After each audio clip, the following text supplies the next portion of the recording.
Thanks for joining us for another inspiring message from Elevate Church in Perth, Australia.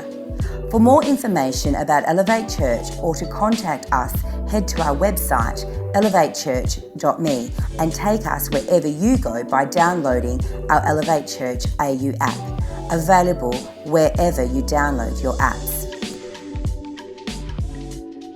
Also, quite a few new listeners on our podcast. We've been tracking y'all around the world. We've got some new listeners from Germany. So, Guten Morgen or Guten Abend, depending on when you're pushing play. We've got some new listeners from the Netherlands.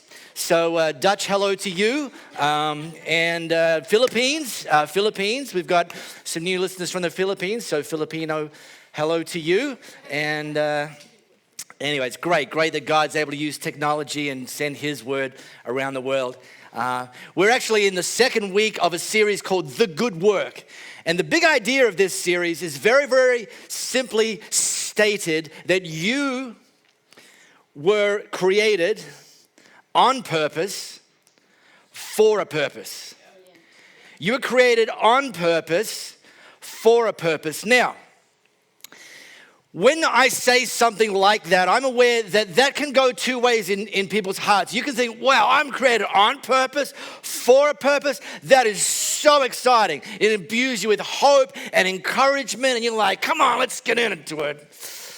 And then I'm also aware that for some people, when they hear a statement like that, you were created on purpose, for a purpose, that actually it starts to kind of overwhelm you. It actually can cause you to start to feel even a little bit debilitated because maybe you don't know what your purpose is. Maybe you've been searching for it and haven't yet found it. And because of that, this is actually more of not a helpful reminder. This comes across as a bit more of a slap in the face kind of thing. Like God saying, get your act together. Haven't you found it yet? The good news is God has never intended for your purpose to be elusive. In fact, God's intention is for your purpose to be hidden in plain sight. It's a bit like a Where's Wally cartoon. That it's there, and it's been there all along, right before your very eyes. However, you will have to look for it. You will have to search for it. You will have to filter out some other stuff that's in the picture to find and to lock into your purpose, but it is there. It's hidden in plain sight. One of the cues that can help us find our purpose is our spiritual gifts. And I'm not going to get into that. I don't have time to get into that. In fact, last Monday, we sent out to our eUpdate subscribers a helpful resource from Life Church about your spiritual gifts. So if you're an eUpdate subscriber, check your inbox. If you're not an eUpdate subscriber, check your heart and become one because you missed out. And that's one of the tools. You can think, well, there's certain gifts that God's given each one of us, and those are clues as to what He wants us to do because He wants us to use those gifts for His greater glory. Another one, and this is really what we're looking at through the story of the life of Nehemiah, is gaps or problems.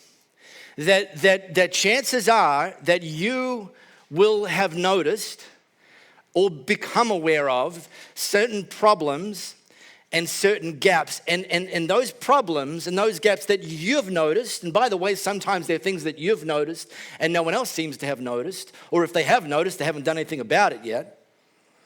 They're often clues as to something that God wants you to step into to actually close the gap. They can be things inside the church. There's gaps. There's problems inside the church. Let me give you a list. Chances are you already know some of them. I mean, we've got some of our teams that are working at Skeleton Crew because there's gaps, there's opportunities in certain of our teams that you can actually step into. One of the problems with our teams is they all do such a great job, it looks like everything's already covered. I can tell you, no, there are gaps everywhere. Everywhere. There are Where's Wallies everywhere. There's opportunities for us to be a more praying church. There's opportunities for us to be a friendlier church, to actually be on the front foot when it comes to welcoming new people. And by the way, the list goes on and on and on. I don't want to keep going. I'll get depressed. There's gaps outside of the church.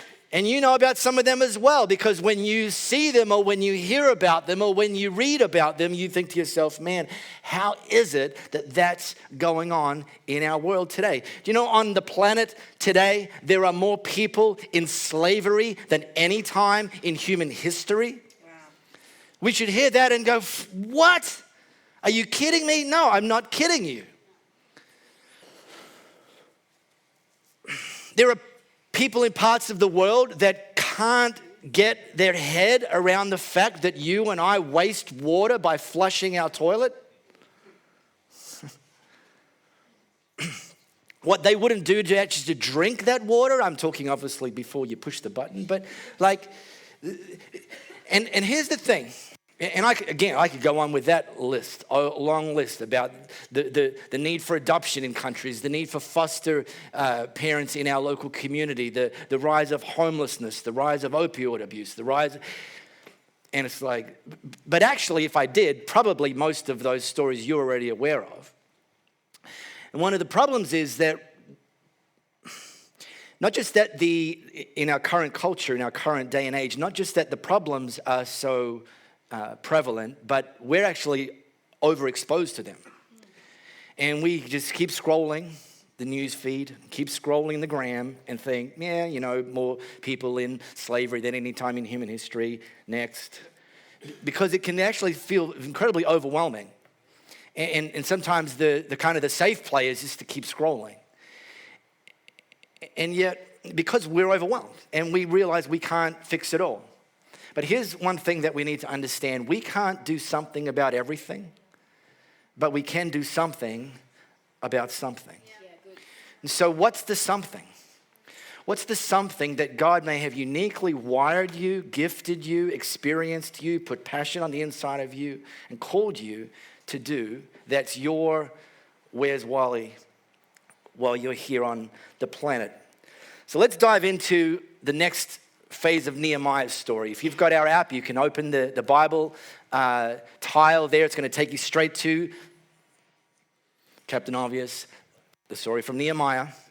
It's going to take you to chapter 2. Last week we looked at the beginning of this story. And here's the backstory. 587 BC, the Babylonians entered Jerusalem, invaded Jerusalem, and actually took captive all of the Israelites, all of the Jewish people, and exported them over to their Babylonian territory. And in leaving Jerusalem behind, the Babylonians actually brought the city to the ground. They destroyed everything. And in destroying not just the buildings and relocating the Israelites, they actually tried to destroy culture, but because that's what was the big idea here. Destroy social fabric, destroyed the economy. And so about 140 years later, about 50,000 of the Israelites were able to make their way back to Jerusalem with the explicit purpose, this was their purpose, or so they thought, of rebuilding the city of Jerusalem to its former glory, rebuilding the temple, rebuilding the homes, rebuilding the infrastructure, rebuilding businesses, reestablishing family lineage, and rebuilding the walls and the gates, and ultimately, therefore, restoring the very thing that was taken from them. But for whatever reason, we don't know the full reason, their efforts stalled out. All the while, there was a guy named Nehemiah. Nehemiah was about 1,500 kilometers away, working as a kind of a butler for the king of Persia. And his brothers just came to pay him a visit. Just going to go and see my bro over in Persia. So they went, and Nehemiah, when they arrived, he asked them, how's it going back in Jerusalem? He knew there was a rebuilding project underway. How's that going? And his brothers said, yeah, not so good. And gave Nehemiah the list of stuff that still wasn't fixed, a list of problems, a list of gaps. And when Nehemiah heard about the fact that back in Jerusalem, the rebuilding efforts hadn't been finished, this was a hinge moment for him. That in the moment of hearing that there was still a problem, Nehemiah had a choice to keep scrolling or to wonder, could I actually be used by God to solve that problem? Would God actually take me, ordinary me, living over here in obscurity, to actually play a role? And again, stating the obvious, if Nehemiah had just kept scrolling, we wouldn't be reading about his story. We wouldn't be teaching from his example. Because it's very easy to become a critic, but not actually jump into the ring. Last week I met up with a local youth leader here in Perth, and they were telling me a story from their church. I won't say who and I won't say the church, but they said that this person told me that in their church, this is one of those stories that when you hear it, you think, really? In their church, on Monday morning, every Monday morning, there's two guys, self-appointed, sent an email to the leader of the church with a list of all of the typos that had been on the screens while he was preaching the day before. And this person said to me, oh, you probably got people like that at Elevate. And I said, are you kidding me? Not for 1 second. I said, number one, that's not the spirit of our people, and it's not to say we're perfect. But if that's your thing, like when she told me, I had the picture of these two guys being like the two guys up in the balcony on the Muppets, just sitting up there, pointing the finger at everything that they think is wrong, but not actually jumping in to the arena to actually fix it. I'm like, really? No. The first email, if it ever arrived, would arrive in my inbox. And my reply would be, let's have a coaching conversation. And the coaching conversation would be put up and join our media team if this is so important to you and if you've got such an eye for detail that you actually pick out all the spelling mistakes where half the people didn't even notice. Or shut up.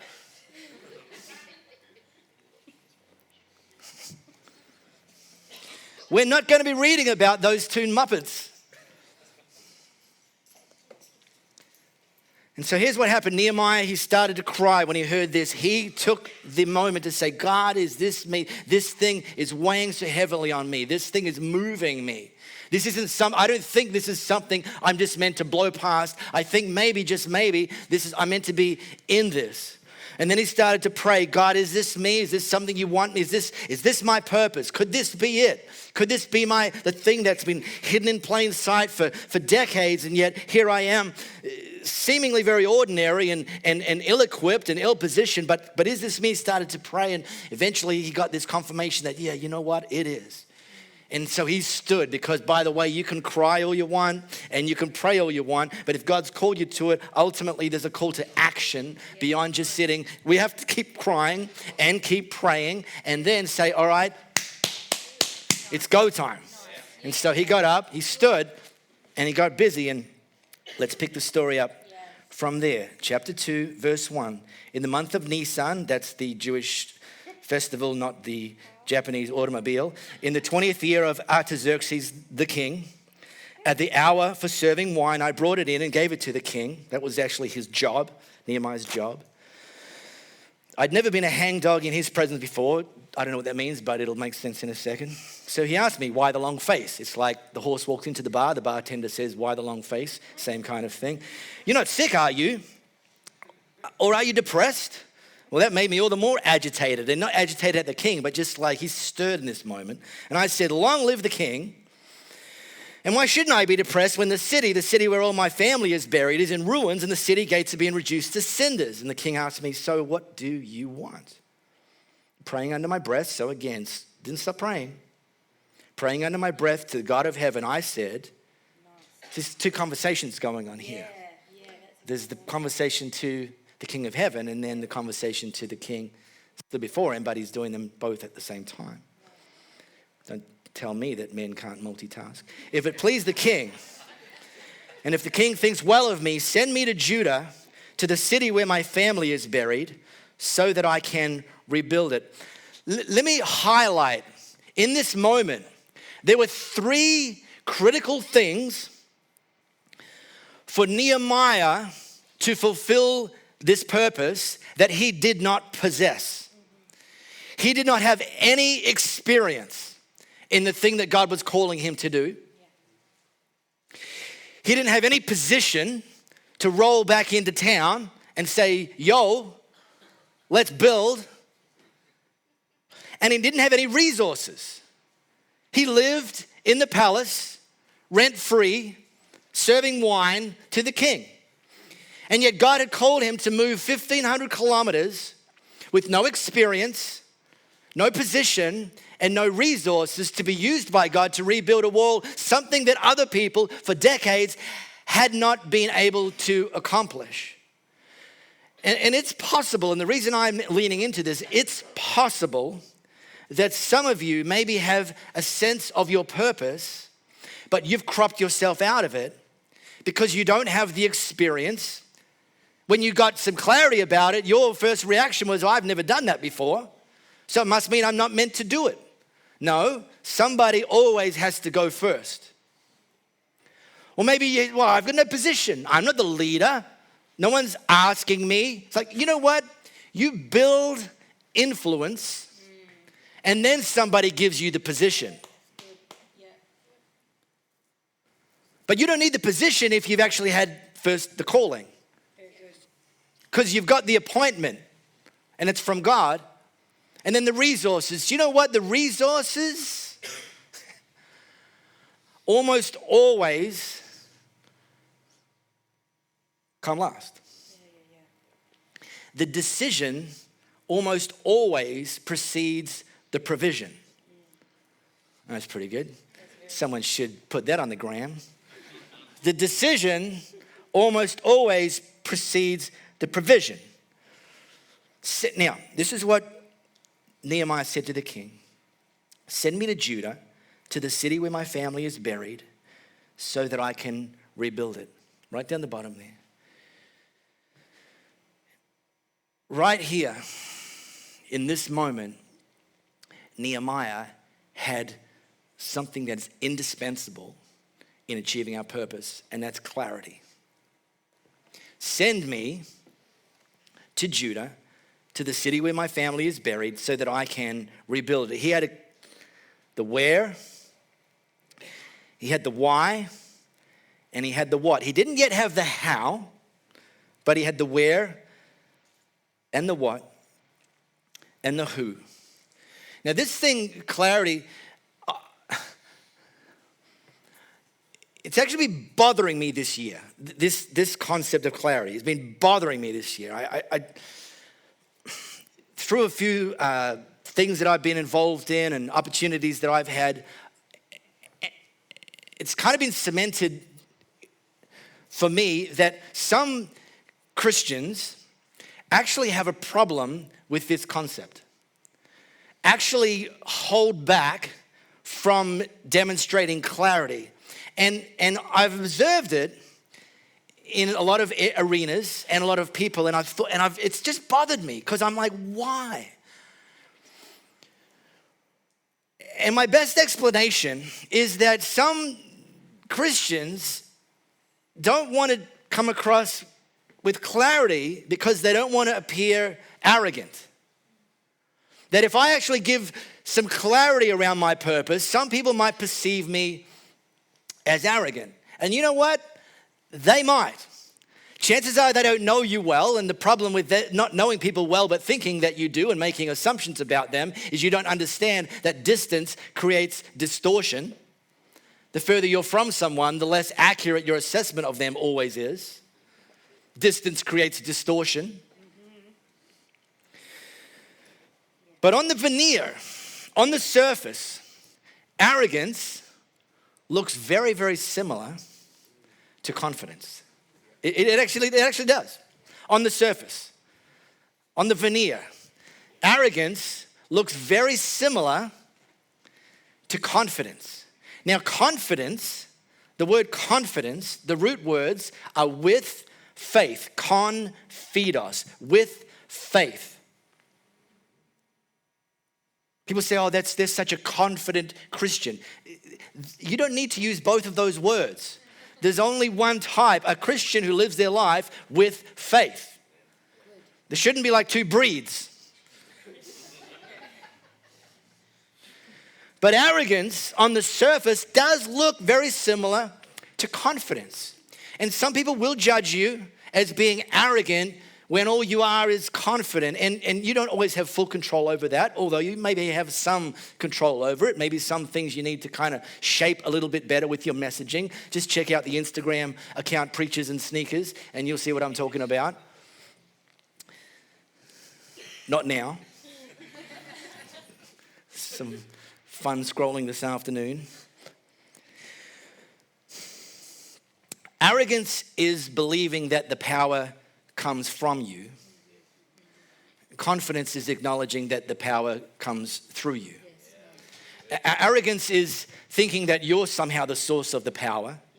Confidence is acknowledging that in all things, God is the source of the power. You can be arrogant and have clarity. My better prescription is to be confident and have clarity. And the thing that'll keep you in check is humility.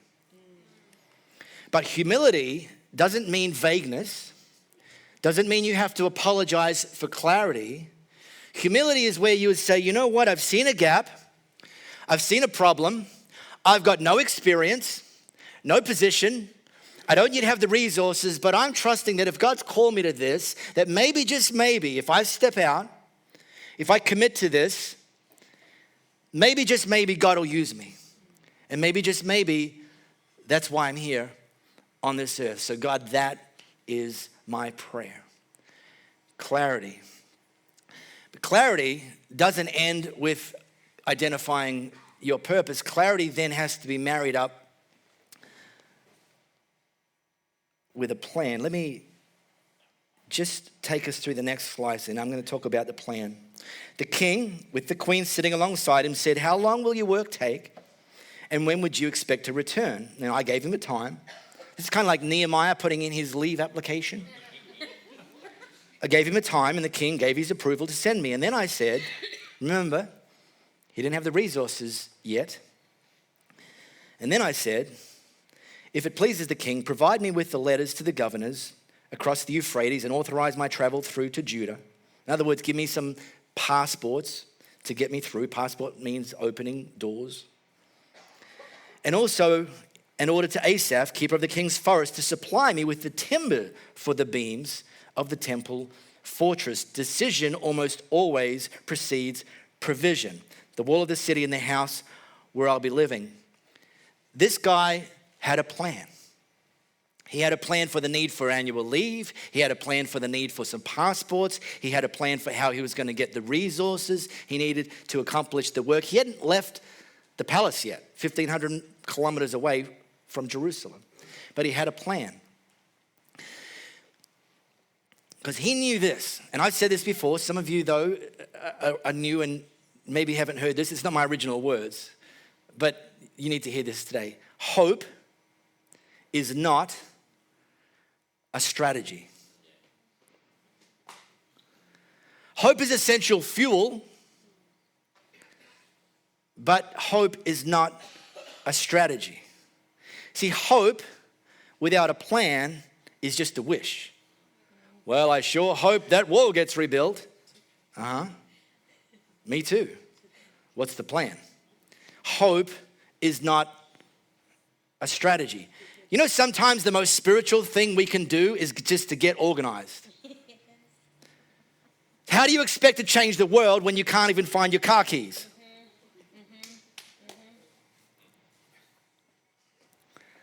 Oh, no, I haven't started yet. I mean, thanks for the gentle golf claps, but you might want to buckle up, some of you. You know, if you're actually unwilling to get organized, that's going to be your lid. You're going to miss opportunities. You're going to erode the confidence of other people. And ultimately, you're going to say to God, you know what, God, you can hand me stuff, but it's 50-50 as to whether I'm going to use it.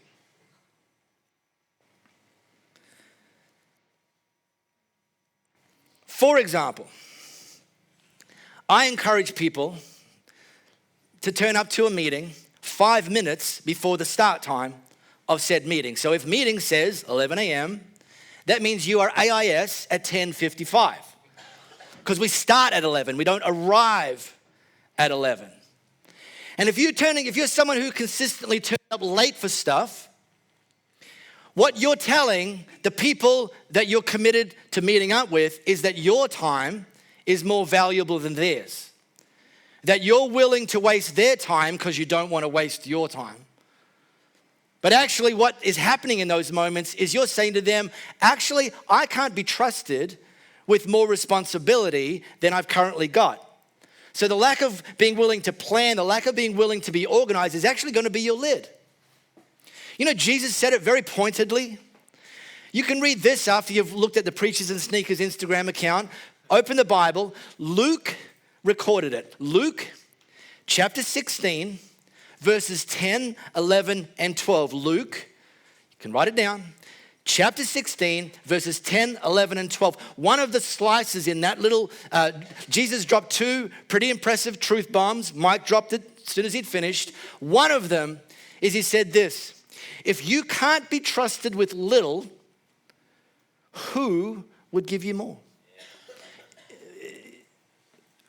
So we need hope, but hope is not a strategy. And we need to have a plan. Another pushback with some corners of Christianity with this idea of planning is, and you may have heard this, I hear it every now and then, well, if we plan, we leave no space for God to move.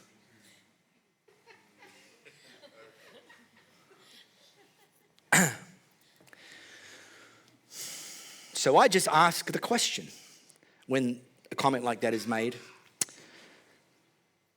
So you're telling me that God, who refers to himself as the Alpha and the Omega, that he is the beginning and the end, that he is, was, and always has been, that he knows the end from the beginning, that he's omniscient, which means all-knowing.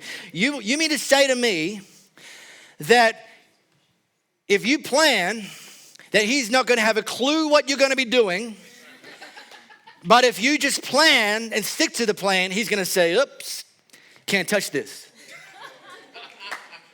And I say, you know what? It doesn't sound like someone who's omniscient to me. In fact, if I knew somebody that was omniscient, that knew everything, I'd want to seek them more in the planning and not just cross my fingers when it comes to the execution. Do you know God is incapable of being surprised? Well, I didn't see that coming. What? Now, our plan doesn't have to be complete and it doesn't have to be perfect before we start on the journey. There's a concept in manufacturing, product development, now in app development, in Silicon Valley tech kind of space, called MVP. Doesn't mean most valuable player, Tom. It means minimum viable product. And it's a concept where a company, a business, an organization would actually have something that's not yet perfect, but it's above the line of the minimum viable product. In other words, it works pretty good.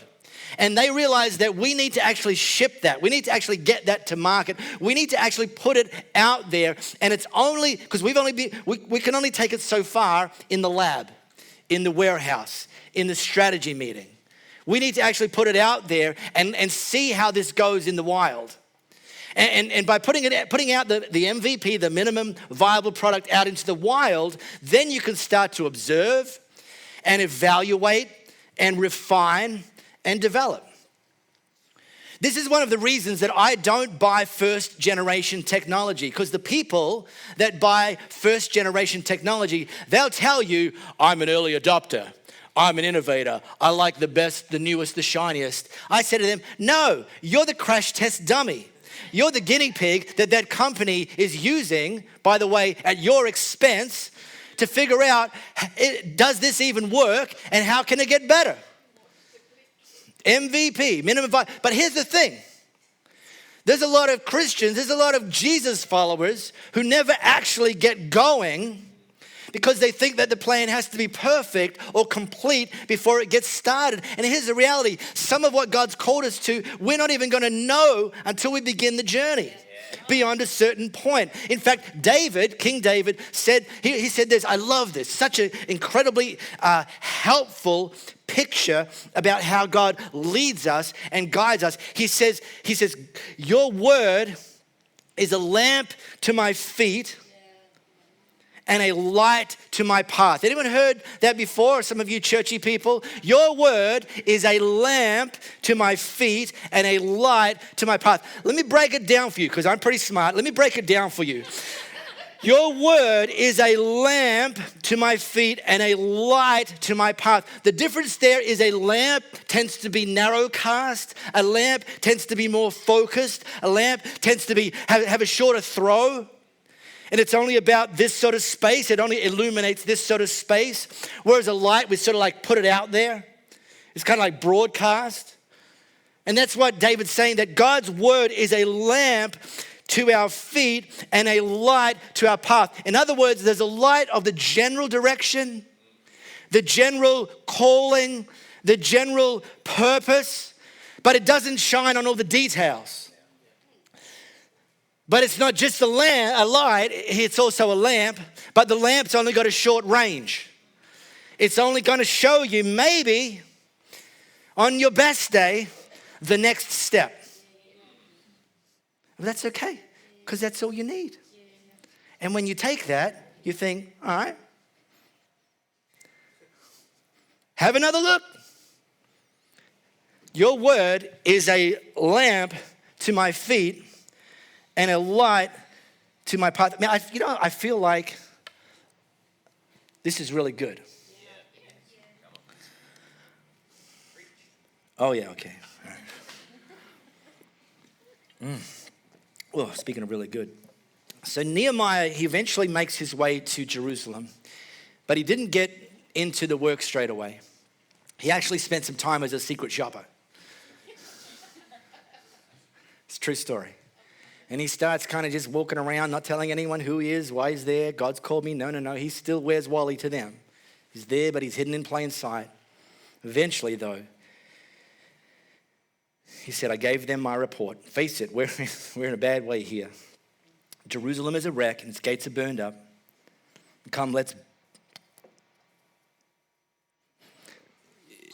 If he'd stopped there, they would have said, yeah, okay, again, Captain Obvious. We've noticed.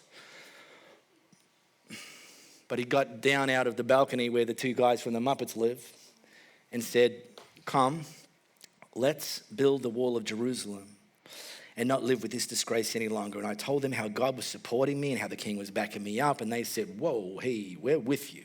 Let's get started. And they rolled up their sleeves, ready for the good work. Nehemiah knew that in order to achieve the purpose that God had called him to, he wasn't going to be able to do it on his own. I'm not sure he probably even wanted to do it on his own. I don't want to lead a church and do it on my own. The best victory and the thing that brings me the most joy is doing what we're doing and building God's church together. But it took passion. Louie, in her role, Louie is a teacher at a high school just south of Geraldton, a suburb called Butler. And beyond Vespa range, that's all I know. And she's recently been asked to do lead assemblies. Now, if you're in school, let me just make you feel this wave of depression go over you with this word, assembly. It's now time for assembly. Hearts sink, souls turn black. A couple of weeks ago, Miss P, led assembly. And in the back corner of the room where she was leading this assembly was the kids that should never be left in the back of the room. They should be chained, handcuffed, shotguns pointed at them, sitting in the front row. Some sort of behavior modification approach, but they weren't. They were left into the back corner, and so they were naughty through the whole thing, and Louis was wild at the teachers who were meant to cage them in the front row. And at the end of it, Louis led this assembly. They came up to her, Miss P. They didn't pay attention to much of anything apart from each other. That was really good, Miss P. That was really good. I felt really good. You sound like one of those church people. They meant preacher, but didn't know that's what we're called. You sound like one of those church people. It's really inspiring. I feel real good, miss. She's like, you didn't listen to a word I said, you buffheads. But they felt something. Then just this week, Louis was able to do a development sort of session with some of her colleagues at the school. Same thing. They come up to her and go, you sound like one of those preachers from church. She's like, really? Wow.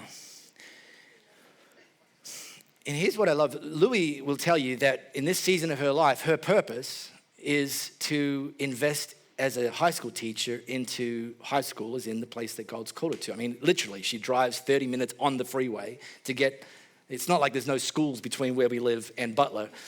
And she's had opportunities to actually switch schools. She had opportunity to switch to a school that's walking distance, 2-minute walk, and said, no, thanks, I'm called in this season up there.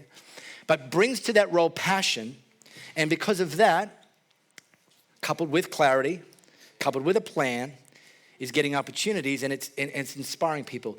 And here's the thing, I'm gonna finish with this thought. I grew up in the 20s with a pretty significant diet of The Simpsons. And sorry if that's sort of before your time or after your time, but if you're sort of in the normal distribution curve of 25 to 55, hang around. Let me tell you this one, and then we're done. The Simpsons is actually, in case you missed it, is actually an unapologetic commentary of society, and it's not always favorable. And they use stereotypes. Like, yes, there's an Indian man running the Quickie Mart named Apu. Not very politically correct, but they're just saying, we're not telling you that's how it should be. We're just saying that there's a lot of brown people running convenience stores. Okay. Two characters that they put out there that are their stereotype of what the perception of these two particular types of people are is Ned Flanders and Reverend Lovejoy. And what the Simpsons are communicating without saying it in that moment is the general perception of preachers is that church is a great place to take a nap. Wait till the preacher starts preaching, and then you can have, it's the best cure for insomnia that you're ever going to experience in your entire life. And that bothers me. I've said, if someone is ever caught preaching God's word in a boring way, it's the only time I will green light capital punishment. It's the only thing that I think should be punishable by death. No other things. I don't believe in it. But that, preaching God's word in a boring way, okay, so that's me. But what about y'all? Do we have any Ned Flanders here? No clarity, apologizing for everything. Oakley dokley, neighborly. And that's a commentary of people that profess to be followers of Jesus, but don't live with passion. They're not compelling. Ned Flanders would not, I presume, have successfully built the wall.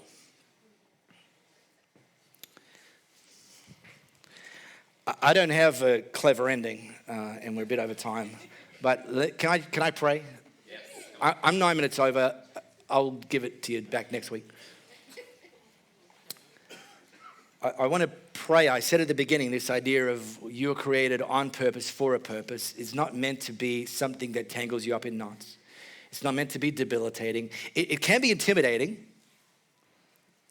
something that God's called you to, particularly if you realize you don't have the experience, the position, or the resources.